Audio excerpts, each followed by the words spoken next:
காற்று, பனி என்னெல்லாம் உலகத்தில் இருந்தாலும் அது மேலே பறக்கிறதுனால இந்த உலகத்தின் காரியம் ஒன்று கழுக பாதிக்காது. நீங்க ஆவிக்குரிய வாழ்க்கையில மேலே எழும்பிட்டீங்கன்னா இந்த உலகத்தில் வர பாடு, பிரச்சனை இருக்கு ஒன்றும் உங்களை அசைக்காது, உங்களை பாதிக்காது. நீ உயர தேவனோடு சஞ்சரித்து கொண்டிருப்பீங்க. அந்த மாதிரி ஒரு அனுபவத்துக்குள்ள வரணும்னு கர்த்தர் விரும்புகிறார்.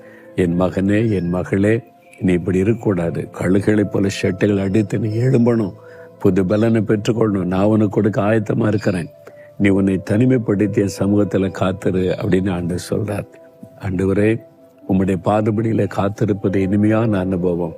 என்னை எங்களை காத்திருக்க ஒப்பு கொடுக்கிறோம். கழுகுகளை போல ஷெட்டுகள் அடித்து புது பலன் அடைந்து எழும்பணும். ஒவ்வொருவருக்கு அந்த கிருபையை தாரும்.